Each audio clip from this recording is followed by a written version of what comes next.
Hello and welcome to our Be Emboldened live stream for July.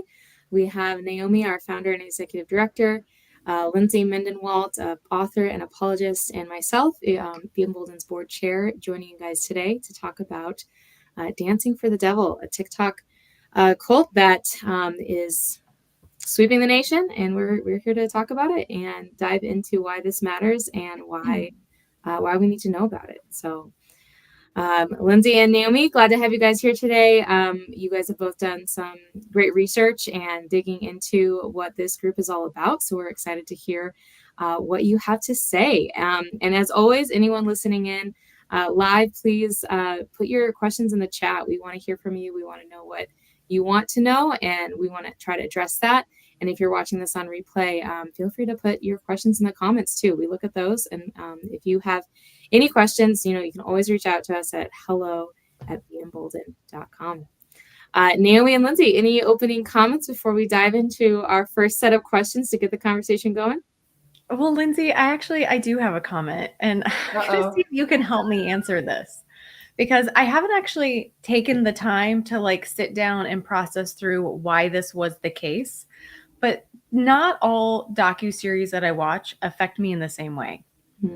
This one has really lingered. Yeah. It's lingered in a way that they don't all linger. And some hit really hard and fast. And it's whew. And this one, I followed them on TikTok. I like the whole thing because there's and as I'm even verbally processing it now, I'm there's something about, and we can get into this more, but the way that I'm seeing them respond, I think in real time to the docuseries, this is similar to the Twin Flames, where it's this is happening right now. We're not only talking about history and how history repeats itself and what we can learn from it and survivors from back then and generations to follow. And this is actively happening, and it came out, and we're getting to watch, because they're so prevalent on social media, we're getting to actually watch some of the fallout from it, and it's just hitting me in a different way. And I think that's some of why, but I'm curious to hear how watching this one has affected you. And we will, everyone, I promise, for those of you who aren't familiar with this docuseries, I will hand it to Lindsey. We can back up. She can give you an overview, but I'm just curious, how has this one affected you? I'm wondering how it hit us different, maybe, or the same. I find myself checking in on the people more than I'm used to. Yeah. Right. So I've done a lot of cult research, and sometimes I will check in on people if I randomly think of them, and I'm like, oh, I wonder if they're still in. These are really young people, and I think that's what's hitting me differently, is that they are not that much older than my own children. And they have fallen for something that has been almost exclusively online as far as the public eye goes. And it's clear they're under control, right? So you go to, we'll get to her in a second, but you go to Miranda Derrick's Instagram or TikTok account, and you can tell that it is heavily curated. Somebody is controlling the content that is being pushed out. And you see the shift, right? So if you can look back at some of the Wilking sisters posts, so her last name used to be Wilking, and she and her sister had a very active presence on social media. A lot of those posts were very carefree and open, and just kind of live streams without really caring what they look like.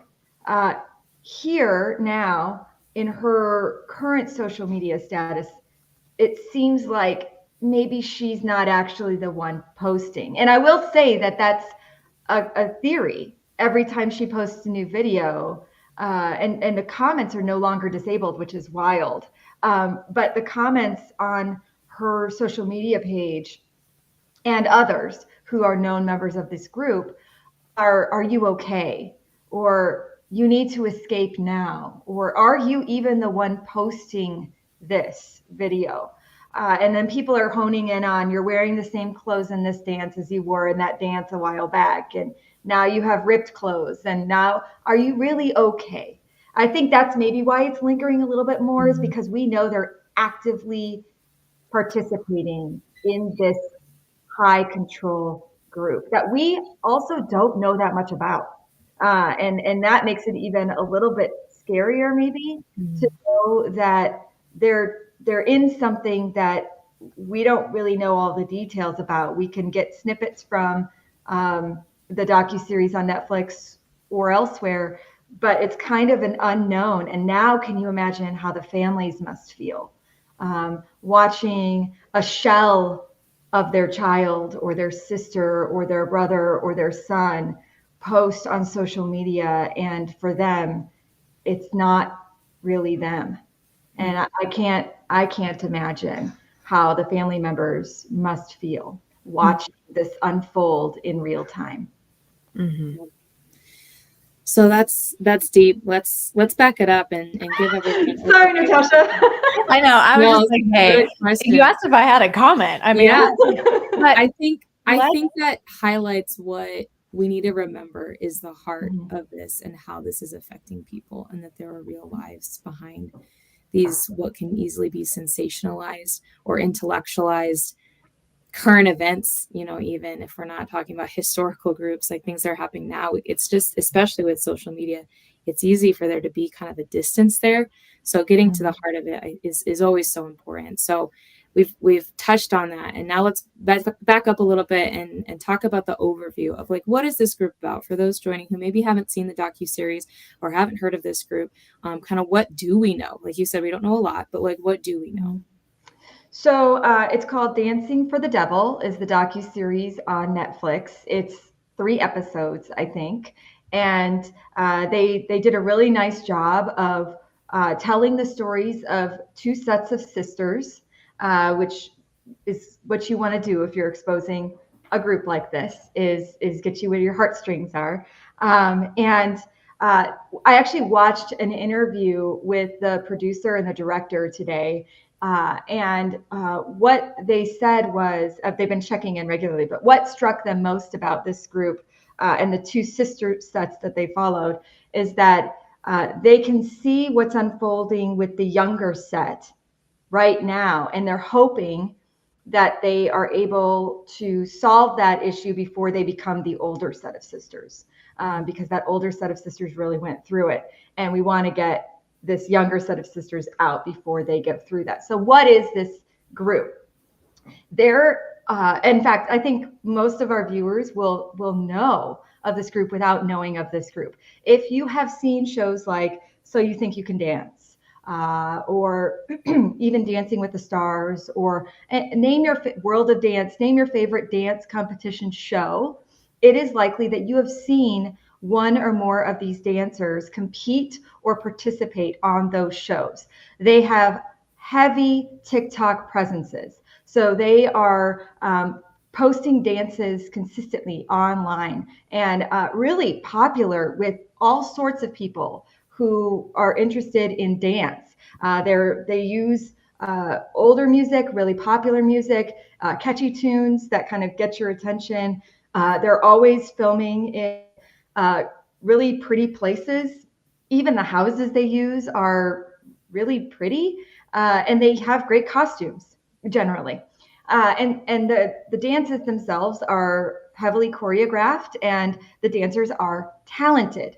And that's the key too, is they are actually very talented humans who can dance very well. The common thread in these dancers is that they've gone out to LA to make it big. And many of them played the starving artist role for a while, maybe living in their cars, trying to get gigs, trying to live day to day, barely eating, all of those kinds of stereotypes we might think of artists moving to LA trying to make it. These dancers, at least the ones they featured on the show, were definitely struggling in that way. They were looking for something big. And then comes in their savior of sorts, a guy named Robert Shin, who used to actually be a medical doctor. He was a practicing medical doctor for, I think, like 7 years. And then he decided that he was going to go into ministry. So he has a church. It's called the Shekinah Church. There are a couple of Shekinah churches in California. So don't go spamming Shekinah churches in their email addresses or whatever, because you probably have the wrong one. This one is closed off for the most part, inaccessible via email or social media. So don't do that. But it's Shekinah Church, and it's a smaller congregation. I think at its biggest, it had roughly 70 members.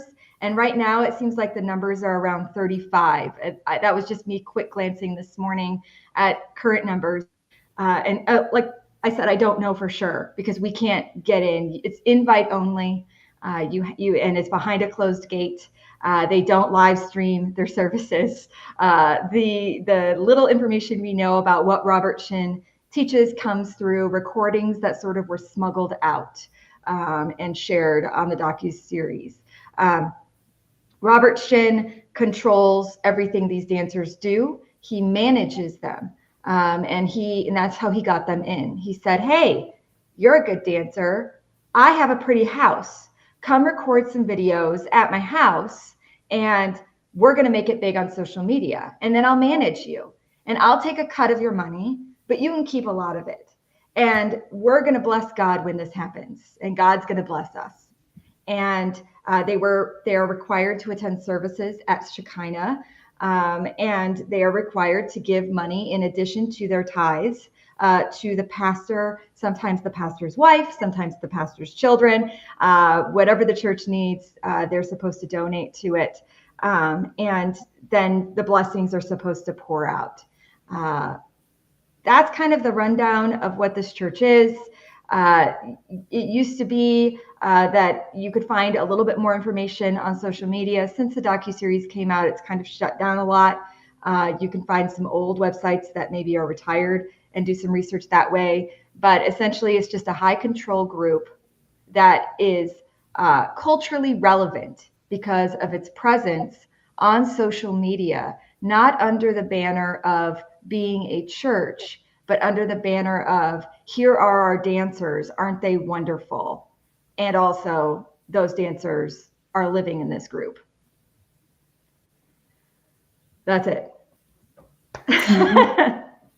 Yeah, I think a couple things that maybe to know, and we're probably heading into this anyway. Natasha, feel free to jump in if I'm mistaken, but this reminds me so much of a conversation I had recently. And actually, for anyone who's watching this live, I think it's a podcast episode that Be Emboldened's releasing on Thursday, if I have that right. I think it's actually coming out in a couple of days. I recorded it a couple months ago, so I feel like it's already out, but I don't think it is. I think it's coming out this week. But I recorded with someone who was in a church that was also an MLM. Oh. And it reminds me of that, this dual relationship. And now dual relationships can exist, and there is a possibility of them being done well. I can't really get behind that happening with the church, though, where we're a church and we're a business. And I know like a church is a 501c3 and it's I get that. But I mean, like, no, we're actually going to be like, I'm going to be managing you while I'm also your pastor, or you're going to be in my downline of my MLM while I'm also your senior leadership. And like those kinds of dynamics are incredibly risky. They're incredibly complicated. I don't know that I could be convinced that that kind of dynamic could be done well. A dual relationship could be done well. Like my husband and I work together for the same company, stuff like that still can be difficult, but like it can be figured out with maturity and problem solving and good communication and stuff like that.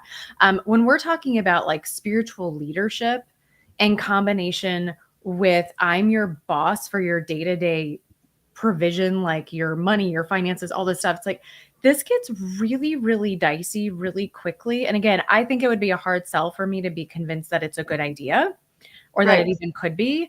And so we're seeing that here. We're seeing this guy who also has his own family, of course, who has been involved, who is still involved. It looks like maybe daughter has not involved anymore. So there's been like family dynamics and some transitions, and I don't know all of that, but family definitely has been involved. And that's another concern when we see like all in the family kind of thing, like everybody, the whole family is kind of all leadership. And it's like, Either it's going to be harsher because it's family, or it's going to be way more lenient because it's family. Typically what we're going to see. We're not going to see like an unbiased approach to issues. So kind of bringing all of that in, like he's managing them and he's their spiritual leader. This is a problem. Like that in and of itself, our structure is a problem. It is way too high risk.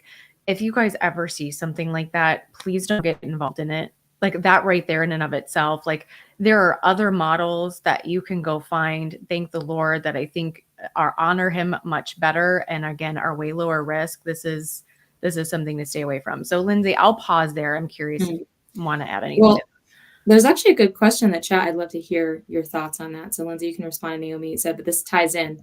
How does what you're just talking about, Naomi, correlate to a church owning and employing people at a coffee shop or a bookstore? Is that the same kind of dynamic that you should warn people away from?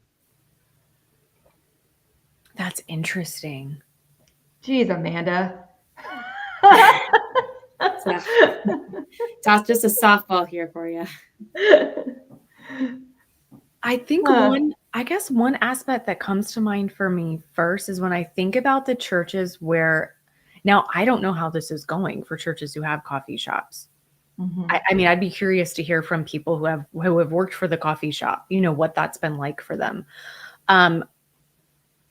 In my view, and again, I don't know logistically exactly how this looks, I see the coffee shop as being pretty like over here. Like it's not like under, it's more like this separate entity where there's like a cash flow connection where it helps support the ministry or it helps.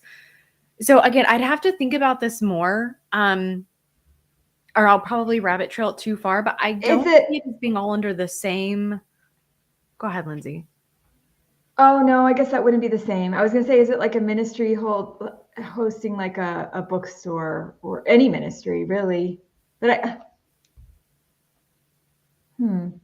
I guess, okay, what's different here, and I can speak to this group and being different, is that the cash flow is controlled by Robert Shin. So he controls their checkbooks. He controls their bank accounts.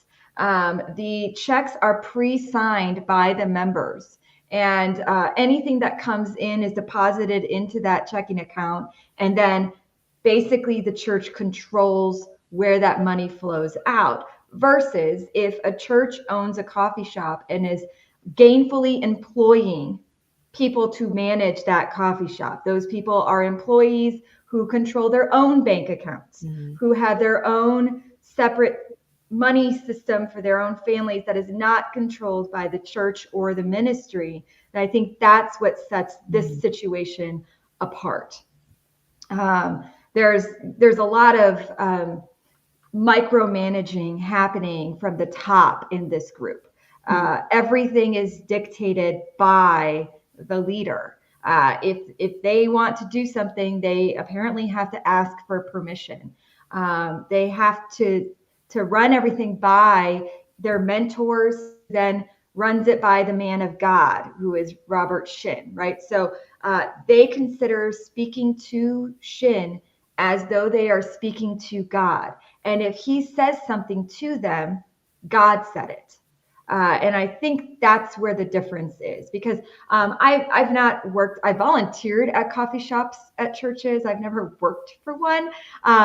But I do think that most coffee shops and bookstores, at least if they are managing themselves according to the law here in the United States, they have a separate entity set up under their corporation umbrella that would manage the inflow and outflow of that particular product. So whether it's coffee or books, and the employees would then be different. I don't know that it's any different than employing a pastoral staff or a secretary who is gainfully employed and hopefully paid fairly. And so I think we can look at every church, we should observe and decide if it's good or not. We should ask those really important questions. We shouldn't assume that things are done correctly or incorrectly. But I think we can agree probably about this particular group that we're talking about today, that those dancers are not gainfully employed or properly managed by Robert Shin. Yeah, thanks, Lindsey. That's really good. We do have another question here I'd like to hear your response to as well. With an invite-only mentality, as you said, the church isn't open. Are they required to bring in more members as well as giving money to stay in good standing? How do they grow recruitment? Yeah. Well, do you want to address that, Naomi? My impression is that it's actually not heavily recruiting, that isn't a massive goal. It's more focusing on who they have and managing the current resources well, their resources being their people and the people's talent, really. Yeah, if there's anything I'm missing there, but it doesn't seem like that's really a big priority. Yeah, so actually a large number of the dancers who were part of this group or are still part of this group came over from a different group back in the day. So they were part of the original crumping community, which I can't remember what crump stands for, but Kingdom, Radically Uplifting, Mighty Praise. And so they shifted from what turned out to be a control group that they were a part of there and moved over to another high control group. And so they've been sort of under control of a couple of different leaders, some of these dancers, for several years. As far as Miranda Derrick is concerned and how she was recruited, she met the dancer who goes under the name B Dash, and B Dash and her, they did what is it called when they work together? The collabs, they did some collabs as dancers. And when the Wilkins sisters, so Miranda and Melanie, had their own channel, and they started dating, and he invited her to church with him, and that's sort of how she got brought into the group, was through B Dash. And it seems like B Dash has actually brought a couple of other dancers in as well. And they seem firmly set in the group at this point. Miranda and B Dash are now married, and they dance together regularly on social media. But yeah, so I think I don't know that they're handing out pamphlets on the beach or trying to get more dancers to join them. Like Naomi said, I think they're using the human resource that they already have that's attached to the group, because those dancers I think most of them have at least 1 million followers on social media. Like, they're doing really well on socials. And so they're capitalizing on that. Yeah. And yet it's been interesting to watch, again, some of the transitions that we're seeing since the docuseries came out. There is, did you see the recent ones where it looks like, I believe it's the house that they had lived in is now up for sale? Mm-hmm. Yeah, I don't know what's happening. And I think that's why it sticks with us, because we're not quite sure, are they okay? Mm-hmm.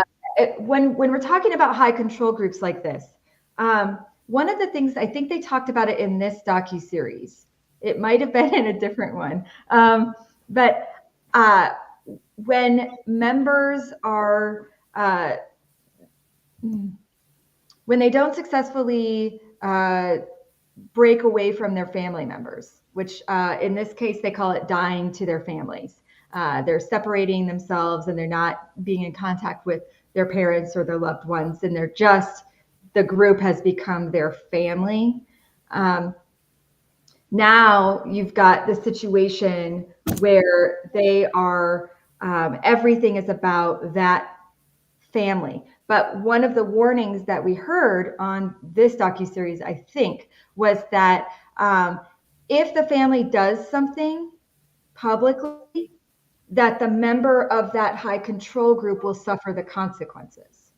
Mm-hmm. So when the video dropped in February 2021 of Miranda Derrick's mom and dad and sister coming out and saying, our 2022, my daughter is part of this group and she needs to come out. Man, Miranda, you need to come home. The fear was that Miranda might have suffered some consequences because of that. So we don't really know what kind of conditions they're living in. Just because they're filming in a nice house doesn't mean they live in that nice house, right? Or if they're in fancy clothes doesn't mean their normal clothes are that way. They're clearly eating okay because they're still dancing and their bodies still look fine. But we don't know the other circumstances of their existence at this point. Mm-hmm. And they're not putting out a lot of live videos.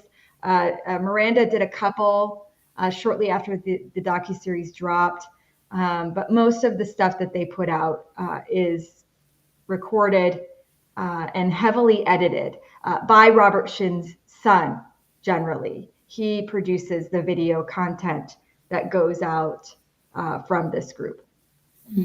Yeah, and I think part of what has been difficult for me to kind of observe in the responses from the dancers, particularly in Miranda, is this. It's just like an overcompensation. Mm-hmm. So there's a dance with her and B Dash. And again, I'm not saying that she did it. Like, we know that this is controlled. We know that they're being told, like, you know, what to do, and it's being highly edited. They're not putting anything out without it being cleared. That's for sure. Mm-hmm. So whether they have their own idea for a dance or their own, like, that could totally be the case, but they've been told what music and different things like that. And again, it's all being edited by Shin's own family. So, but when I watched like the video response that she put out, and I think something that really got me was there's this one video of her and her husband, and she's in all white, this like lace outfit. And I think he's in all black. And it just, the caption is "Devil is a lie." And they're dancing with sunglasses, just like, whatever, this is no bit, like, psh, you know? And I'm like, what just came out and what was just said, like what your family shared, what this other set of sisters shared, what they shared is devastating. I mean, just the impact on the family and the impact on the group with getting this kind of incredibly negative exposure, and the impact that could have on them getting contracts, and the impact on their social media following, and again, their comments and all of that's going on. I'm like, this isn't a rational, congruent response to what has just happened. And that was so glaring for me that it raised my concern even more for the actual health of those involved. This was way too obviously a cover-up. Yeah. I think people who are watching her now and catching her videos now are very concerned. Mm-hmm.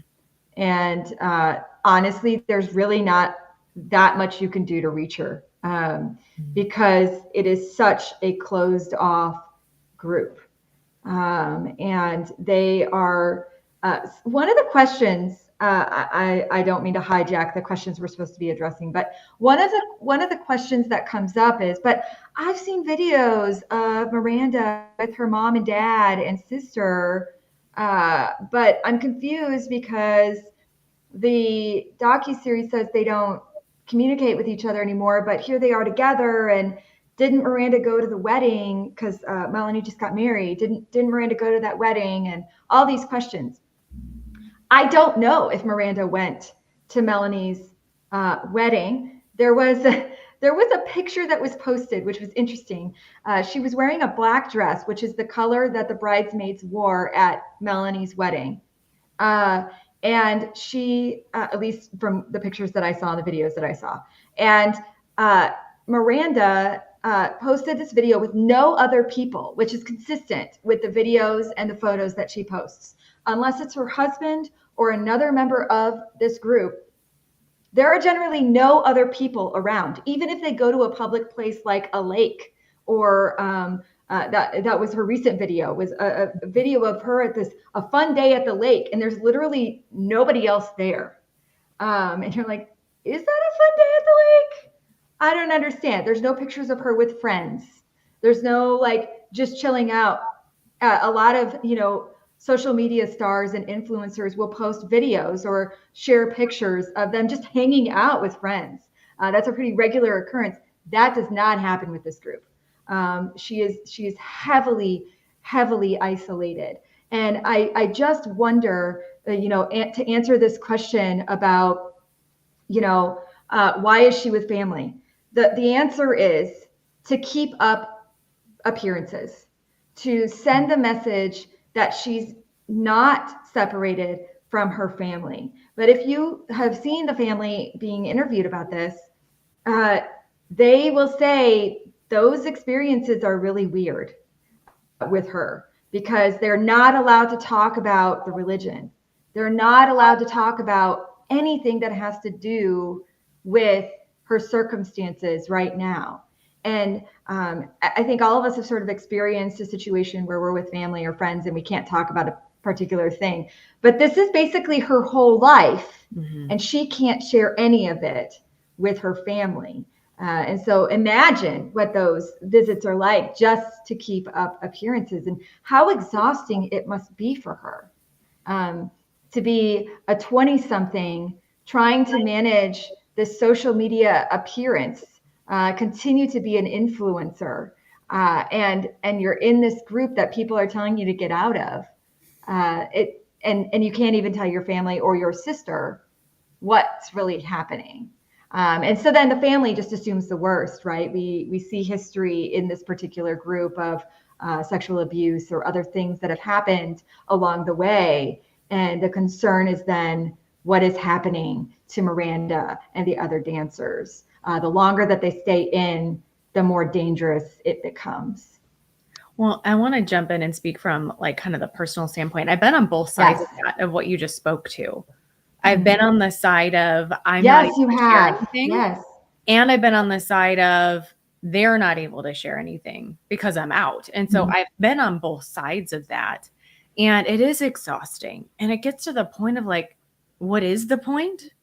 And so I know we'll touch on that too. Like, what is, what can we glean from these? How do we come alongside others? Of course, that's something that we really care about in these conversations. And it can really feel like there's just no point in doing this. Like we're trying to hold up what shred of a relationship, what thread is maybe remaining here that we can even hold on to. And I think, I believe I saw a video post or some interview clip of Melanie where she did say that her sister did come to the wedding. Good. And she was glad she was there. And yet, right. And yet at the same time, we have the audio recordings from Shin saying we've done this all the wrong way. Like we need the family not to get all up in arms. We need to keep them calm. And so we're going to make you guys now go to things that maybe they want to go to, maybe they don't. Like, I don't want to project that onto them. I don't know. Like the complication of emotions that each of them would likely be feeling right now, because there's like love, but maybe some sense of despising because of all of how this has gone down. And this is all very complicated. The decisions that everyone had to make to be a part of this docuseries or to not be is just, my heart goes out to them all. And I believe they absolutely have done the best that they can. And deciding, should we be in it at all? If we are in it, what do we say? What is our hope for what's going to come from this? Incredibly, almost an unimaginably difficult position for them to be in. So I also want to acknowledge that.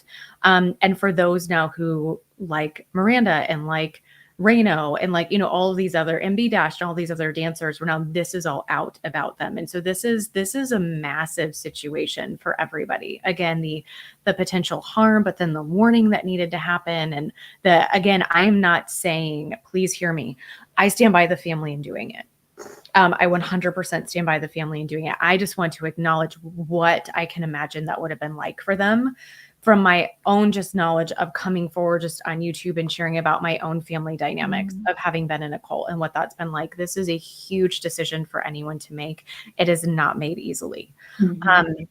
But coming from, having some overlap and personal and kind of what I've gone through, just the strategizing that can happen in thinking, and the mindset can be when we attach, religion to it, when we're going to attach faith to it, is we're keeping this remnant safe, or we're keeping this church, this true church safe. We're doing this, like, we have to be strategic, we have to be shrewd, right? And so like that scripture can get misused of like, we need to be like, clever and shrewd and be able to navigate this well. And so this strategizing that we get to hear, because these are some incredible, I have to say, whoever leaked these clips, like, well done. Holy cow. Like, these clips are so helpful. There's not vague at all. Like, it is so, I mean, we know what he's talking about. Like, there's no stretching happening here. And that's part of where, when I saw just that, like, devil is a lie hashtag and, comments like, I'm fine, everybody's fine. Like, this is just all absurd. Why is anyone even paying attention to it? Well, because we're literally listening to him say it. Again, like, the cognitive dissonance required is so beyond any kind of normal scope in the day-to-day. I mean, we listened to him say it. So it has to actually be acknowledged that it was said. And it's not being acknowledged that it was said. And that silence is loud. Mm-hmm. Wow. Well, I'd like to move into a question we have here to kind of understand, like, why does this matter? What is the outcome? What can we do about it? What do we do with this? So what are some takeaways from knowing about this group that people listening to this live stream can put in their toolkit for their own safety? Or like, what can we do about what we're learning? Yeah, so these are young people, and they are people who are on social media, and young people are kids. Not my kids, but some kids are consuming the content that is being produced by these influencers, or that are part of this church and part of this group.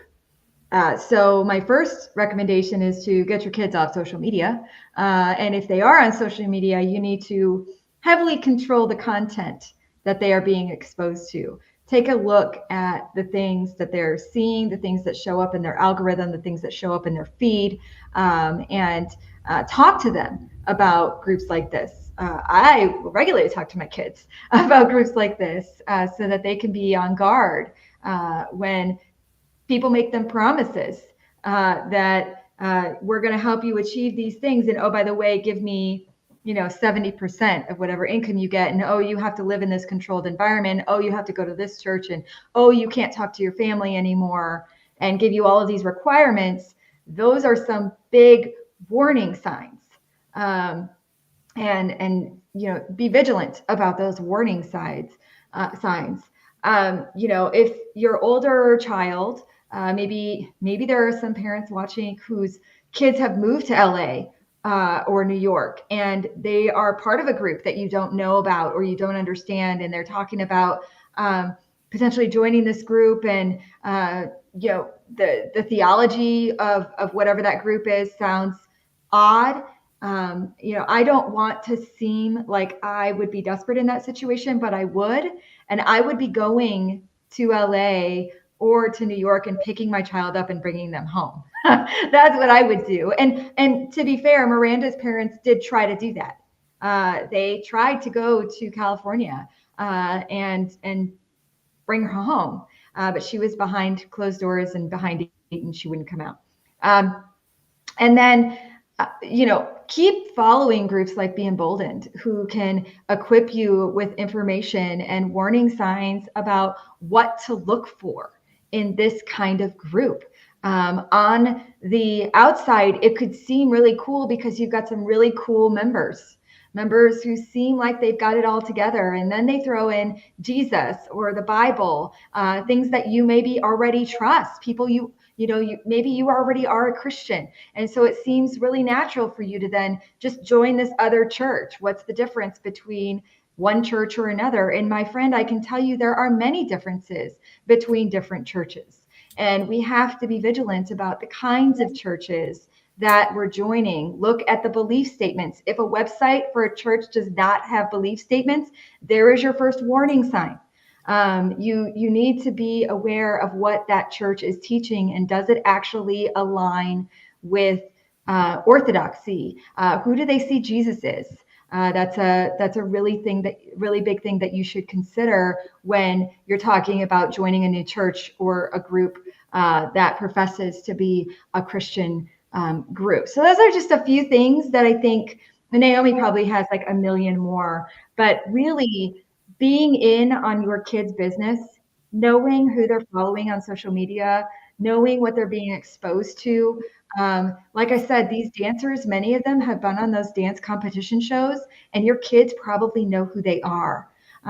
These are the TikToks that kids are copying, in their high school bathrooms and posting on their own social media. So they know who these dancers are most likely. And at this point, they probably know the group they're attached to because of the documentary. So have a conversation with your kids, especially if they're in the dance community. If they're dancers, if they go to dance class, you need to talk to your kids about this group and about what's happening to the members, because information is so important to helping us stay on guard. Lindsey, maybe when I see you in September, we should try to do one and see if we throw our backs out. We will make the attempt, just not live. Oh my gosh. So I think the heart of the biggest concern that I have is how, and we hear about this, right? Like we know that we are in a time that will someday be history where we have so much opportunity for connection, but it's virtual and it leaves us feeling really isolated. And I hear this a lot from people who come to be emboldened, and I've absolutely felt it myself. And there's times where I still do feel it myself, where there's such like a desire for senses of community like this seems to be true, like for it to actually be real.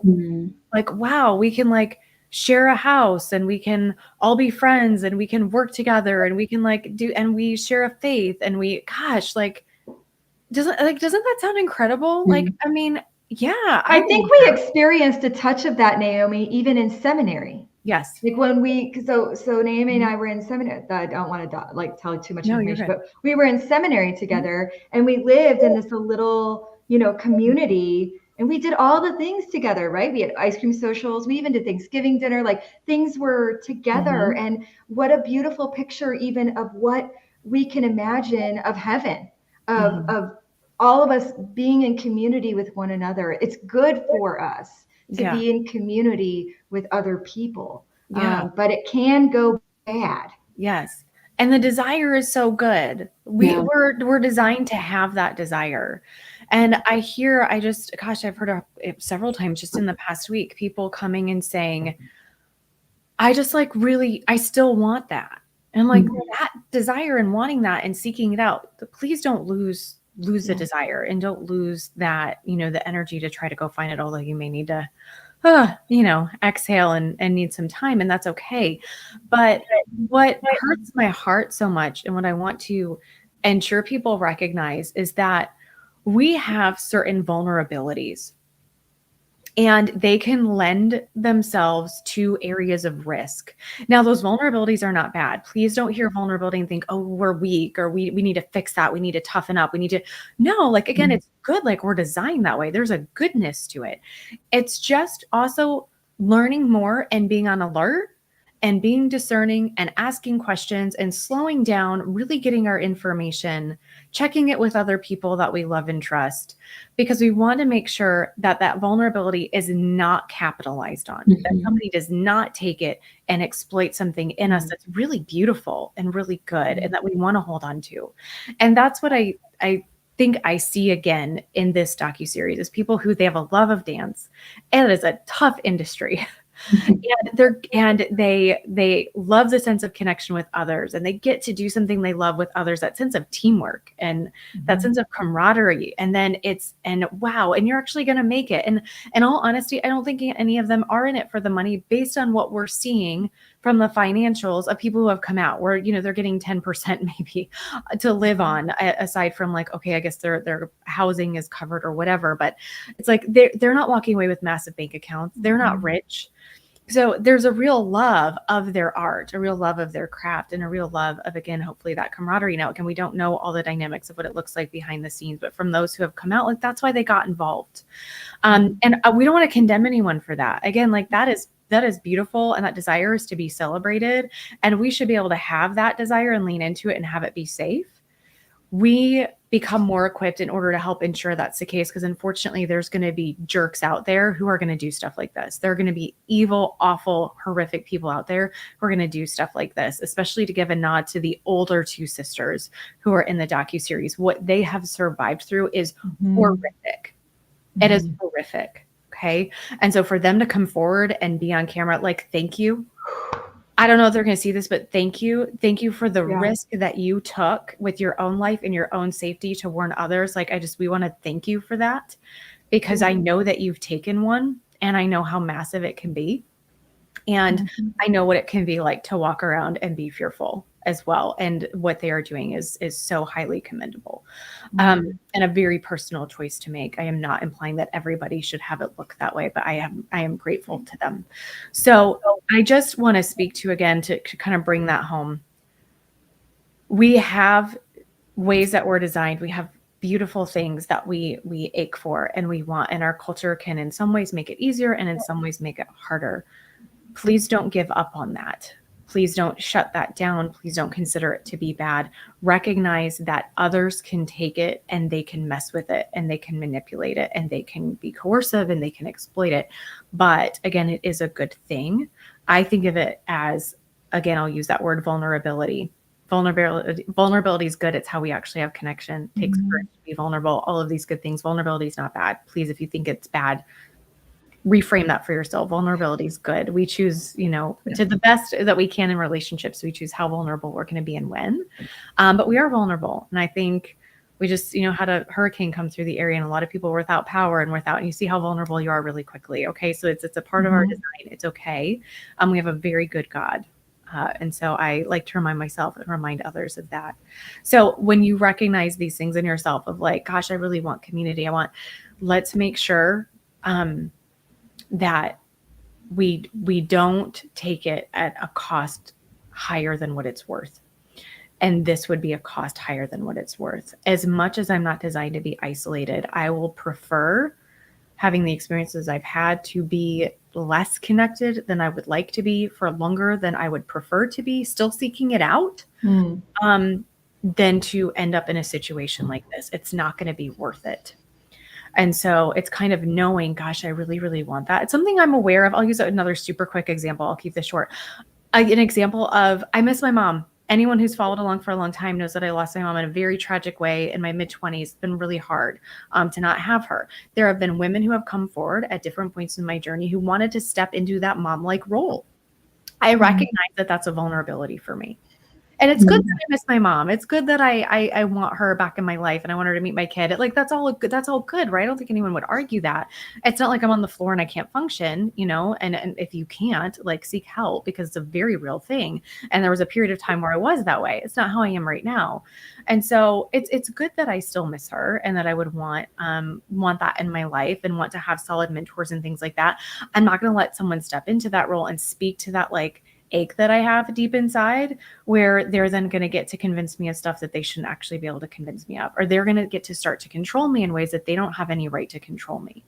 So I'm aware of that for myself. And so I'm on alert. It doesn't mean I cut people out. It doesn't mean I don't explore relationships. It just means I know I have that awareness that it's something where I could get tripped up. And so I want to make sure that doesn't happen. So for any of you who have any of these kind of connection desires, community desires, mentorship desires, whatever it may look like, be aware that someone could want to do something with that's going to hurt you and it's going to benefit them. Yeah. Wow. It's good. Yeah. What else do you want to know, Natasha? That's a pretty good one. That's a pretty good one. I think the other question that comes to mind to kind of wrap up our time together is kind of tied in with that. I think remembering that that vulnerability is so important. But how can we support someone who's been part of a group like this or this group, or how do we engage with people who've been impacted by this group or others like it? Yeah, Naomi's the expert on that, so I defer to her wisdom. Well, I don't know. You've been really kind to me. You take it. You go first. I can't hear her though. Maybe. Oh, did you lose sound? I don't know what's happened here. But okay. Natasha, anyways, Naomi, are you going to answer the question? I can't hear you, but that doesn't mean that everybody else can't hear you. Okay. So you can't hear us at all? Nothing? Huh. You can hear me though, right, Naomi? Yeah. Yeah. Weird. No one can hear me? No, I can hear you. You can. Okay. Lindsey can't. Lindsey just can't. I don't know why. Can you hear Natasha? It doesn't seem like it. Take these out, maybe? Maybe they died. Maybe they did. I wonder if her AirPods died.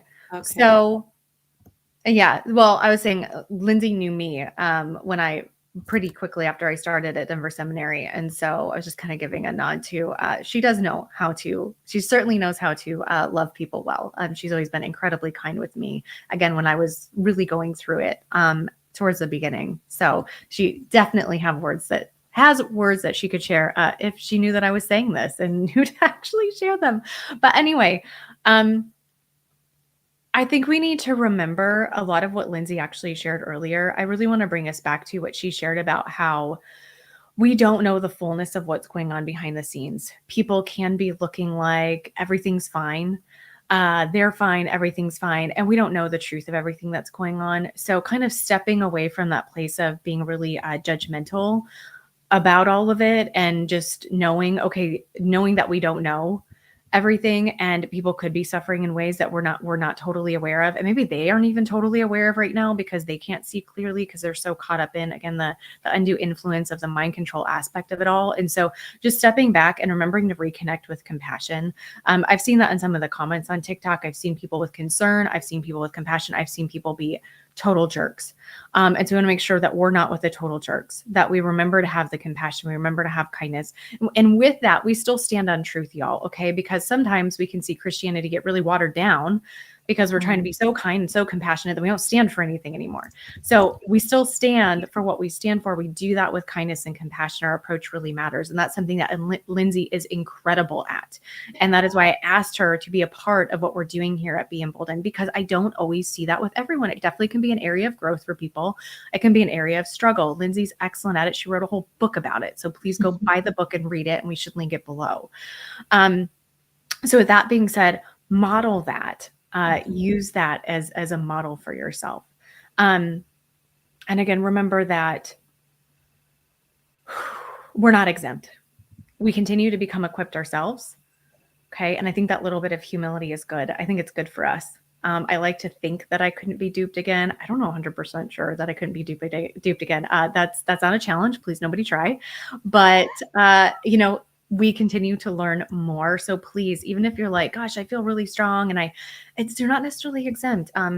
So again, continue to make sure that you're learning more about your faith, learning more about true Christianity, as well as what are those primary flags, again, that we're seeing. Join in for conversations like this. I think there's so much that we can glean. There's so much even from this group that overlaps with my group and overlaps with other groups that I've heard of. And so starting to make those connections, what are these common threads that we can be aware of? So that's more for your own personal safety, but in remembering that too when you're coming alongside others. It's good. See, I told you they were the expert. I didn't even need to be part of this. I refer to your book though. Yeah. Yeah. And you wrote that. So, hey, thanks for giving me a referral source.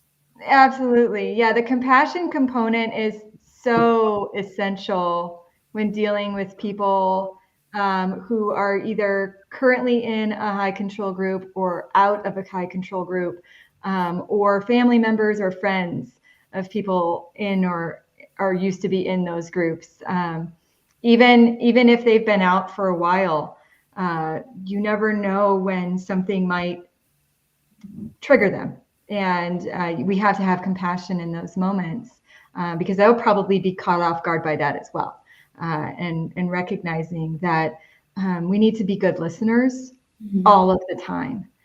Just because you think you know everything about somebody's story or somebody's group, listening well can be so helpful in navigating those waters that sometimes get a little bit choppy. It's not always going to be smooth sailing just because you've left a group.